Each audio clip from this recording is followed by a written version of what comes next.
जिसमें बताया गया कि 2,34,000 में करीब करीब 1,20,000 परिवार ऐसे हैं जिनको सिर्फ पेपर पर ही ये जमीन मिली है।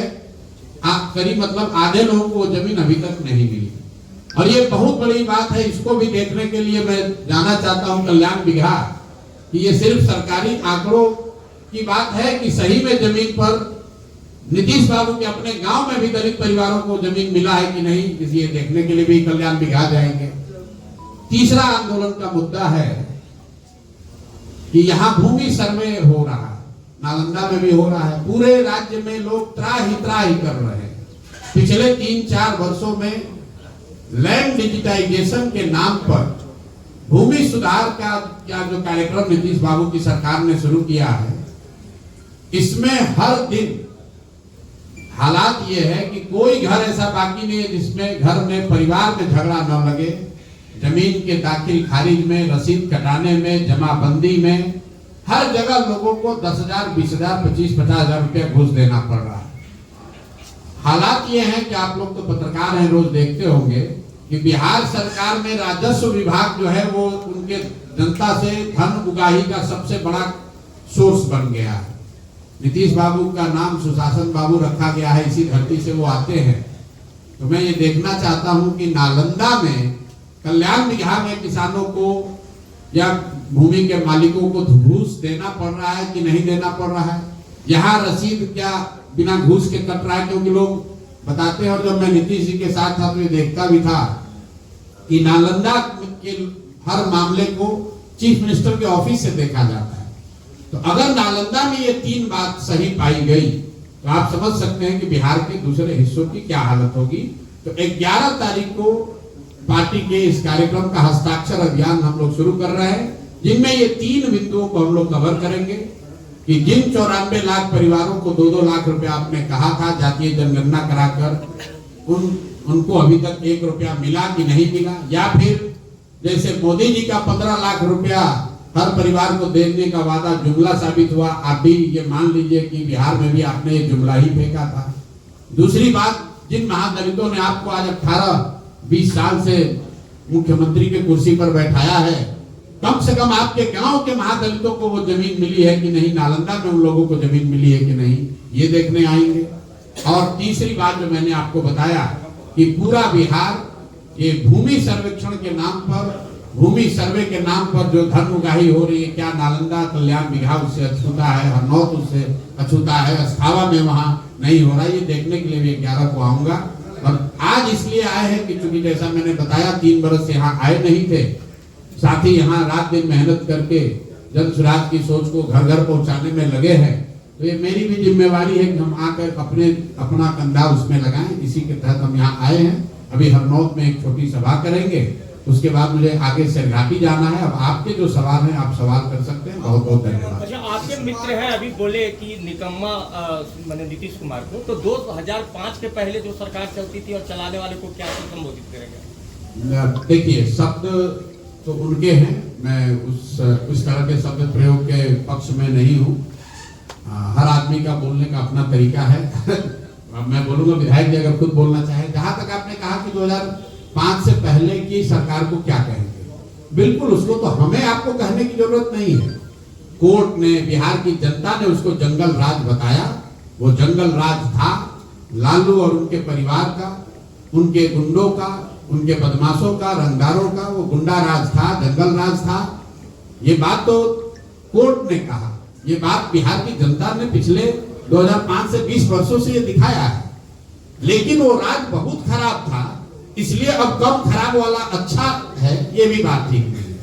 नीतीश बाबू ने, जनता ने लालू जी के जंगल राज को नकारा, तभी तो नीतीश जी को मुख्यमंत्री बनाया।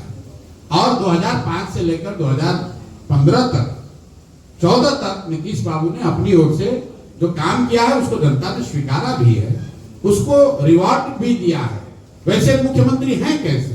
यही नीतीश कुमार है जिनको जनता ने 2010 में 117 विधायक बिहार में जिताया था, क्योंकि उन्होंने काम करके कुछ दिखाया था। ये दिखा था कि काम हुआ है। मैं यहाँ मंच पर बैठा हूँ, मैं ही आया था नीतीश कुमार की जीत में कंधा लगाने के लिए, क्योंकि हम लोग 2014 में जब उनकी पार्टी को लोकसभा में झटका लगा, नीतीश बाबू ने पद छोड़ दिया था। नालंदा की धरती पर आपके सामने कह रहे, जाके नीतीश कुमार से पूछ लीजिएगा, और आप लोग भी जानते हैं कि मांझी जी को उन्होंने मुख्यमंत्री बनाकर एक तरह से राजनीति से किनारा कर लिया था। जब नीतीश बाबू के उन समय में कोई नहीं साथ में खड़ा हुआ, तब प्रशांत किशोर खड़े हुए, मैं आया, मैंने कहा कि सर आप मांझी जी को हटाइए, आप बनिए, हम लोग आपकी हर तरह से मदद करेंगे। और 15 में मदद भी की, और जनता के आशीर्वाद से नीतीश बाबू जीत कर भी आए। लेकिन 2014-15 के नीतीश कुमार और 24-25 के नीतीश कुमार में जमीन आसमान का फर्क है। 14-15 में जिस नीतीश कुमार की मदद की गई, वो नीतीश कुमार सुशासन के लिए जाने जाते थे। आज जिनका विरोध हो रहा है, उनकी सरकार अपराधियों के जंगल राज देखे हुए बिहार में आज अधिकारियों का जंगल राज चलाने के लिए दोषी बताई जा रही है। जिस नीतीश कुमार की हम लोगों ने मदद की थी, वो व्यक्ति था कि नेता के तौर पर वाजपेयी जी जब प्रधानमंत्री थे, रेल मंत्री गैसल पश्चिम बंगाल में दुर्घटना हुई तो नीतीश बाबू ने पद से इस्तीफा दे दिया। ये कहा कि 200 व्यक्ति मर गए, कैसे मैं रेल मंत्री बना रहूंगा। आज वही नीतीश कुमार हैं, बिहार के कई हिस्सों में जहरीली शराब से दुर्घटना हो जाती है, लोग मर जाते हैं। नीतीश बाबू पॉकेट में हाथ डालकर हंसते हुए बोलते हैं कि जो पिएगा वो मरेगा। जिस नीतीश कुमार का विरोध साथ दिया था, वो नीतीश कुमार थे जो चुनाव नहीं हारे थे। 2014 में नीतीश बाबू चुनाव नहीं हारे थे, उनका दल लोकसभा में हारा था, लेकिन राजनीतिक मर्यादा उनमें बची हुई थी, उन्होंने दल से पद से इस्तीफा दे दिया। आज जिस नीतीश कुमार का विरोध कर रहे हैं, वो नीतीश कुमार हैं जो चुनाव हार गए हैं। 243 के विधानसभा में सिर्फ 42 विधायक है, और उन लोगों के साथ जिसको अभी आपने पूछा जंगल राज, कभी आप लालटेन के साथ, कभी आप कमल के साथ, कभी कोई भी समझौता करके आप पद पर बैठे। तो लोकतंत्र में आपको ये बताया जाता है कि जब कोई नेता, जब कोई दल, कोई विचारधारा आपको पसंद आए, ठीक हो, उस पर भरोसा हो, तो आप उसके साथ खड़े होइए, उसको वोट दीजिए, ये आपकी जिम्मेवारी है। लेकिन वही लोकतंत्र, वही संविधान आपको ये भी बताता है कि अगर वो दल, अगर वो नेता, अगर वो विचारधारा आपके आशानुरूप काम नहीं कर रही है, तो नागरिक होने के नाते आपकी जिम्मेवारी है कि उसका विरोध भी कीजिए। इसीलिए तो चुनाव 5 वर्ष पर होता है। नहीं तो एक बार आपने नालंदा में नीतीश कुमार को वोट दे दिया, एक बार बिहार में नीतीश कुमार को वोट दे दिया, फिर चुनाव की जरूरत क्या है? फिर तो जीवन भर वही रहेंगे। 5 वर्ष पर चुनाव इसीलिए तो होता है कि आपने 5 वर्ष में जो वादा किया वो किया पूरा या नहीं किया। जन सुराज पर जनता क्यों विश्वास करे? जन सुराज पर जनता बिल्कुल विश्वास न करे, क्योंकि अगर मुझे मान लीजिए कि कुछ गलत करना है, तो मैं कैमरे पर ये थोड़ी कहूंगा कि मैं आपके साथ धोखा करने वाला हूं। तो मैं तो मन से कहता हूं, आप मेरे भाषणों को सुनेंगे तो मैं तो मन से कहता हूं कि आप बिल्कुल प्रशांत किशोर पर भरोसा मत कीजिए, क्योंकि जो पहले के नेता हैं, चुनाव से पहले तो हर आदमी अच्छा ही बोलता है। हम लोग ये नहीं कहते हैं कि आप हम पर भरोसा कीजिए, हमको वोट दीजिए, हम आएंगे, हम सुधार देंगे। हम तो जनसुराज में लोगों को ये बता रहे हैं कि आप अपने बच्चों के लिए सजग होइए, ठीक से वोट दीजिए, जिसको देना है दे दीजिए। अभी हरनौत में भी यही कहेंगे, वोट जिसको देना है दीजिए, लेकिन वोट अपने बच्चों के लिए दीजिए, अपने बच्चों के रोजगार और पढ़ाई के लिए दीजिए। अब लोगों का ये सवाल हो सकता है कि भाई लोगों के बच्चों के पढ़ाई रोजगार देने से क्या होगा? बिल्कुल होगा। लोकतंत्र का यही चीज, यही बीज जो है, यही तो पिछले 3 साल से सिखा रहे हैं। जब लोगों ने बिहार में यहां पर 5 किलो अनाज के लिए वोट दिया है मोदी जी को, तो कितना भी शासन व्यवस्था खराब है, 4 किलो अनाज लोगों को मिल रहा है। हमने मंदिर के लिए वोट दिया तो अयोध्या में मंदिर बना है। हमने बिजली और सड़क के लिए वोट दिया नीतीश कुमार को, तो देखिए बिजली सड़क आई है, बिजली जल रही है। लालू जी के राज में बिजली 10-10 दिन नहीं आता था। जब लोगों ने यहाँ सिलेंडर के लिए मोदी जी को वोट दिया, तो सिलेंडर का दाम भले 1000 हो गया हो, लेकिन सिलेंडर घर घर बटा है। लोगों ने जाति के नाम पर वोट दिया, तो जाति की बात और जाति की गणना पूरे बिहार में देश में सबसे पहले कराई गई है। लोगों ने गुजरात में विकास की कहानी को सुनकर वोट दिया, तो गुजरात में कहानी हो रही है, विकास हो रहा है। और नालंदा से, बिहार शरीफ से, पूरे बिहार से बच्चे जाकर गुजरात में नौकरी मजदूरी कर रहे हैं। ये लोकतंत्र का मूल बात है, समझिए। आप वोट किसको देते हैं इसका इतना महत्व नहीं है, महत्व इस बात का है कि वोट किस बात के लिए देते हैं। तो हम लोग ये कह रहे हैं भाई वोट जिसको देना है दो, लेकिन वोट अपने बच्चों के लिए दो, उसके पढ़ाई और रोजगार के लिए दो, तभी सुधार होगा। अशोक चौधरी ने कहा है अशोक चौधरी ने कहा है कि आपके ऊपर मानहानि का मुकदमा करेंगे क्योंकि आपने गलत बयान। अरे भाई ऐसा है ना, ये हमको मानहानि और मुकदमा और FIR से डराने वाला यहाँ कोई अभी पैदा हुआ नहीं है। जिनका आप नाम ले रहे हैं, जितनी बार चाहे उतनी बार मानहानि कर दे, जाके FIR कर ले। ये लोग सरकार में बैठे हुए आपको प्रशांत किशोर किससे डरने वाला दिखता है? हम कोई बालू माफिया हैं? हम शराब का धंधा करते हैं, किसी सरकारी पद पर है, डंके की चोट पर 3 बरस से बिहार में अभियान चला रहे हैं और आपके सामने अभी आए हैं। देख लीजिए, एक हवलदार भी हमारे साथ नहीं है। जिस बिहार में मुखिया बनने के बाद लोग 4 गो गनमैन लेकर घूमता है सुरक्षा के नाम पर, उसी बिहार में 3 बरस से पैदल चल रहे हैं और आज तक एक सिपाही भी नहीं लिया हमने और हमको एक कुत्ता भी नहीं काटा। हम किसी से डरने वाले हैं? गांधी मैदान से इसी सरकार ने हमको गिरफ्तार करने के लिए रात के अंधेरे में उठा लिया। 20 थाने के लोग मिलकर हमको अरेस्ट करने गए, कोर्ट में लेकर गया। क्या हुआ? उसी दिन डर के मारे छोड़ भी दिया। जब हमने गलती नहीं की है, कोई बिहार में खड़ा होकर नहीं कह सकता है कि प्रशांत किशोर ने 1 रुपया भी किसी से लिया हो। कोई नहीं कह सकता है कि हमने कुछ गलत किया हो। कोई नहीं कह सकता है कि हम जाकर किसी को गाली गलौज कर रहे हैं। हम सही बात बता रहे हैं। हमने BPSC के बारे में कहा कि BPSC से नौकरी बेची जा रही है, कहा वो लोग भी मानहानि का मुकदमा कर देंगे, नोटिस भेजा, कर दो मानहानि का। कर हिम्मत हुआ करने का? कौन नहीं जानता है कि यहाँ सरकारी नौकरी बिकती है? ये कहने पर मानहानि का मुकदमा होने लगे तो जितने पत्रकार आप लोग हैं सब पर मानहानि का मुकदमा हो जाएगा।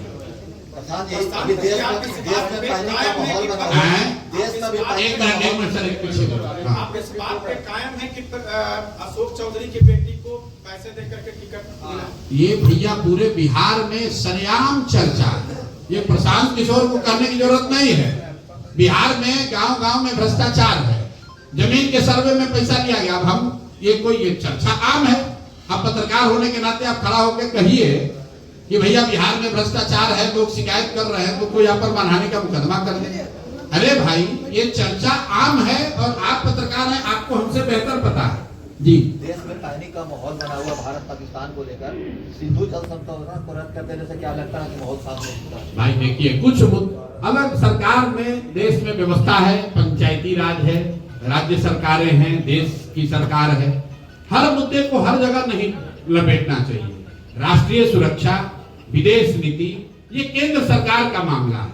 अभी 6 महीना पहले, साल भर पहले चुनाव हुआ है। देश की जनता ने एक व्यवस्था बनाई है, किसी को केंद्र में बैठाया है। अब देश पर जो भी अगर कोई भगवान न करे कोई संकट आता है, कोई परिस्थिति बनती है, तो केंद्र की सरकार, पार्लियामेंट में बैठे हुए पक्ष विपक्ष के लोग, सब लोग बैठ के जो निर्णय लेंगे, देश की जनता उसके साथ खड़ी रहेगी। हर बात पर, हर स्तर पर टिप्पणी की जाए कि विदेश नीति पर क्या होना चाहिए, कूटनीति के मामले पर क्या होना चाहिए, सेना के काम पर क्या होना चाहिए। अरे भाई, उसके लिए देश में सत्ता बैठी हुई है, सत्ता में लोग बैठे हुए हैं।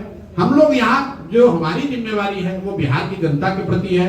हम आज नालंदा हरनौत में आए हैं तो वो देखने आए हैं। हमारी विदेश नीति पर टिप्पणी करने से क्या होगा? निश्चित तौर पर जो घटना हुई है देश भर में, उसकी भर्त्सना हो रही है, हम लोग भी उसको निंदनीय मानते हैं, कहते हैं बिल्कुल गलत है। निहत्थे आदमी को आप मारिएगा और ये दिखाता है कि आतंक और आतंकवादी, ये सिर्फ राजनीतिक नारों से इनका खात्मा होने वाला नहीं है।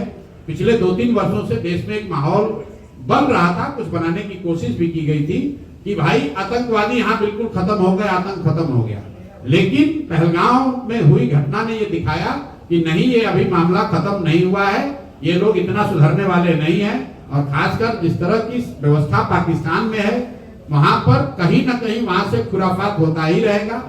इनको समुचित जवाब मिलना चाहिए। अब जवाब देने का तरीका क्या होगा, उसके लिए हम लोग की सरकार है, देश की जनता सरकार के साथ, पक्ष विपक्ष सबके साथ खड़ा है।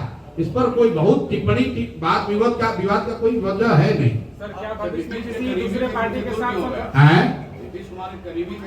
नीतीश कुमार से जितने करीबी हम पहले थे उतने ही करीबी आज भी हैं। लेकिन मैंने आपको पहले बताया कि 14-15 में नीतीश कुमार जो बिहार को सुधारने के प्रयास में लगे थे, और ऐसा हम लोग को बिहार के होने के नाते दिख रहा था कि बिहार में सुधार हो रहा है, उनकी मदद कर रहे थे। आज लग रहा है कि नीतीश बाबू की वो हालत नहीं है शारीरिक मानसिक तौर पर भी वो इस तरह से अब नहीं दिख रहा है कि वो बिहार का नेतृत्व कर सकें।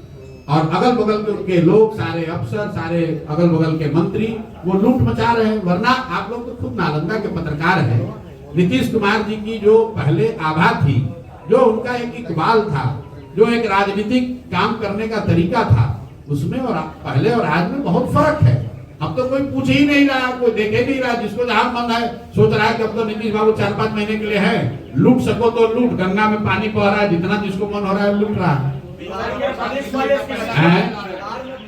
सुरक्षित नहीं है, तो बिहार में थाने में शराब तस्करों को चुराने की कोशिश की गई है। बीजेपी के नेता अब देखिए, आपने ये बार-बार साथी पूछ रहे हैं कि क्यों नीतीश जी का विरोध हो रहा है।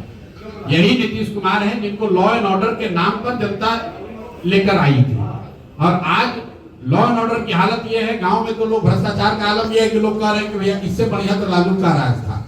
यहाँ तक स्थिति आ गई है कि लोग, हम लोग पैदल चलते हैं तो लोग बताते हैं भैया कि लालू का बहुत खराब था, लेकिन कुछ स्थिति तो अब उससे भी बदतर हो गई।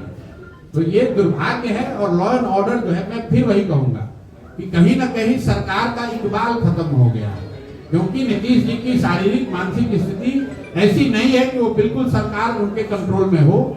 अगल बगल के लोग, जो व्यवस्था पहले से बनी हुई है, बिना ड्राइवर के गाड़ी कैसे चलेगा, या अगर ड्राइवर आधा सो रहा है तो गाड़ी कैसे चलेगी, कभी दाएं चलेगी कभी बाएं चलेगी, उसमें एक्सीडेंट होने का खतरा बना रहेगा। विपक्ष का इतना खर्चा प्रशांत किशोर कहां से कर रहे हैं, फंडिंग कर रही है क्या?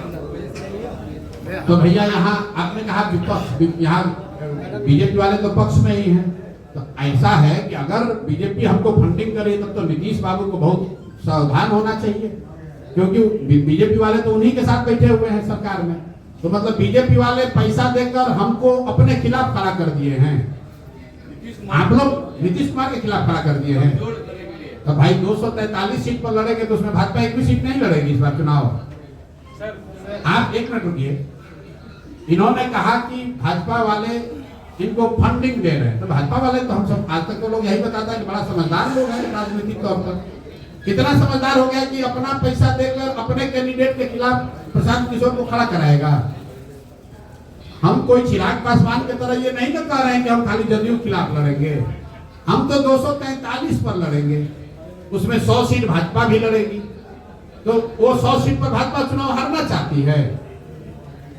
और इतना तो आप लोग मान रहे हैं ना कि भाई जो मेरा सबसे भारी आलोचक भी होगा कि अगर जन स्वराज का कोई उम्मीदवार खड़ा हो गया समीकरण के हिसाब से, जिस समीकरण की लोग यहाँ बिहार में बात करते हैं, तो जिसके खिलाफ वो समीकरण गया वो तो हरबे करेगा। 5-7 हजार 10,000 वोट भी अगर जन स्वराज के कैंडिडेट ने ले लिया तो समीकरण वाला तो चुनाव हार ही जाएंगे लोग। लेकिन लोग चिंता में है कि सर आप करोड़ों की गाड़ियों में शौचालय जाते हैं, इतना पैसा प्रशांत किशोर लाता कहां से? ठीक बात है, करोड़। पहली बात तो भाई जो जिसकी गाड़ी है उनका नाम उदय सिंह है, उन्होंने कैमरे पर यूट्यूबर को ही एक बताया, ज्ञानेश्वर जी को आपने देखा भी होगा, कि जो भी आदमी खरीदना चाहता है गाड़ी 9 लाख रुपया में उपलब्ध है, अभी थाने में बंद है। नीतीश कुमार की सरकार ने उस गाड़ी को जब्त किया हुआ है, वो भी कोर्ट से कल रिलीज का ऑर्डर हो गया। करोड़ों की गाड़ी, नीतीश बाबू यहाँ आते हैं किस चीज पर आते हैं? पैदल आते हैं। तेजस्वी बाबू, सुनिए ना, तेजस्वी बाबू जिस रथ पर चलते हैं उसका नाम पता है? नाम पता है? कभी पूछे हो? नहीं पूछे है ना। हमसे पूछ रहे हैं कि प्रशांत किशोर के पास पैसा कहाँ से आता है। बिल्कुल बताते हैं कहाँ से आता है। हम तो एमएलए नहीं ना है, एमपी नहीं ना है, बिहार सरकार में मंत्री, केंद्र सरकार में मंत्री नहीं है, बिहार में मेरा कोई उद्योग धंधा बिजनेस व्यापार नहीं है, बाबूजी हमारे टाटा बिरला नहीं थे, नेता मंत्री नहीं थे, तो वहां से तो पैसा नहीं आता है। पैसा आता है 1 लाख बार बताया सरस्वती से। हिंदू धर्म को मानते हैं ना, हिंदू है, तो उसमें बताया जाता है कि बेटा पढ़ो, सरस्वती की कृपा होगी तो लक्ष्मी अपने आप आएंगे। ठीक है ना। तो जिस नालंदा के बेटा को आप लोगों ने, बिहार की जनता ने राजा बनाया है, उनका जब गाड़ी फंसा तो इसी प्रशांत किशोर से आए सलाह मांगने। तो जिसको सरस्वती की कृपा है उसको लक्ष्मी की कमी हो नहीं सकती। हम नहीं बता रहे, ये सनातन धर्म बताता है, शाश्वत सत्य है। तो हम लोग सरस्वती के उपासक हैं, पढ़ा लिखा व्यक्ति है, अपनी बुद्धि से, अपनी ताकत से, अपनी पराक्रम परिश्रम से जिसको सलाह दिया, जिसको मदद की, देश में इतने लोगों को मदद की है, अब उनसे कह रहे भाई हमको मदद करो। क्यों करो? इसलिए करो कि ताकि बिहार का गरीब से गरीब व्यक्ति भी अगर चुनाव लड़ना चाहता है तो उसको किसी बालू माफिया शराब माफिया से पैसा न लेना पड़े।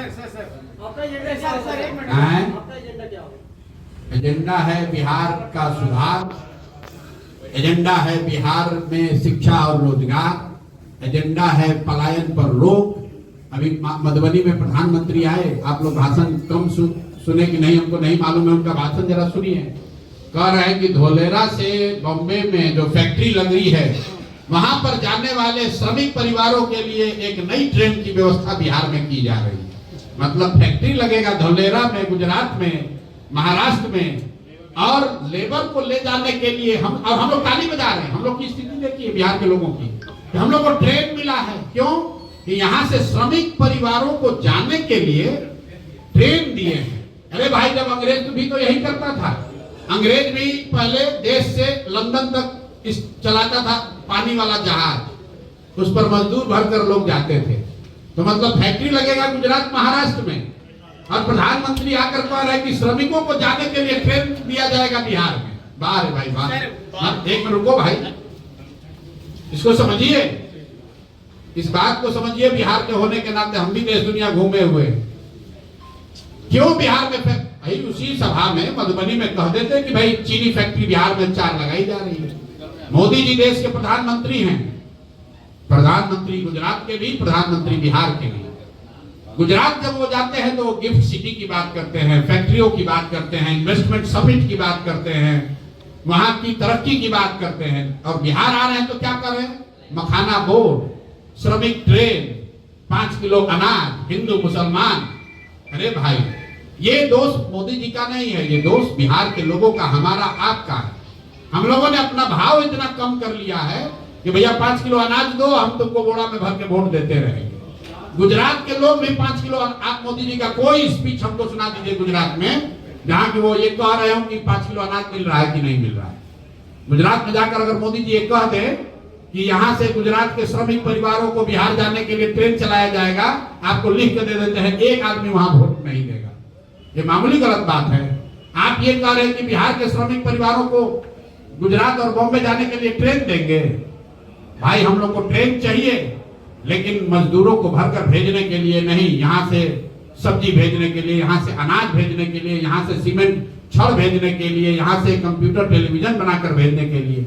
अगर यहाँ से मोदी जी ने घोषणा की होती कि यहाँ से अब भैया एक रेफ्रिजरेटेड ट्रेन चलेगा जिसमें बिहार के किसान सब्जी भेजेंगे दिल्ली बॉम्बे, तब ना हम लोग मानते। आप कह रहे हैं कि श्रमिकों के, ये उनके वक्तव्य है, मेरा नहीं है, देख लीजिए जाके वीडियो में। श्रमिक परिवारों के लिए, धोलेरा और बॉम्बे में फैक्ट्रियों में काम करने वाले श्रमिक परिवारों के लिए ट्रेन चलाई जा रही है। और आप लोग भी खूब लिख रहे हैं, प्रधानमंत्री ने 4 ट्रेन की घोषणा की। बिहार का यही औकात है। अरे ट्रेन भी देना है तो बुलेट ट्रेन देते। तो 1 लाख करोड़ का बुलेट ट्रेन बन रहा है गुजरात में। अब बिहार को क्या हो रहा है अनाउंस? वंदे भारत का 4 कोच, 1 पैसेंजर ट्रेन का जो 2 हफ्ते में 2 बार चलती थी, अब 4 बार चलेगी। रेलवे लाइन का दोहरीकरण। अब पत्रकार यहाँ कह रहा है यही भारी विकास है कि यहाँ पर हमारा गांव के सामने हाल्ट पर ट्रेन रुकेगी, यही अब हम लोग का किस्मत है। इसी को मान लिया कि इससे ज्यादा तो कुछ मिलना ही नहीं चाहिए। लगता है कि बीजेपी वाले कहते हैं कि आप चुनावी मैनेजर हैं। अभी तो हमको कहे कि बीजेपी वाला हमको फंड कर रहा है, और अभी आप कह रहे हैं कि बीजेपी वाला कह रहा है कि चुनावी मैनेजर है।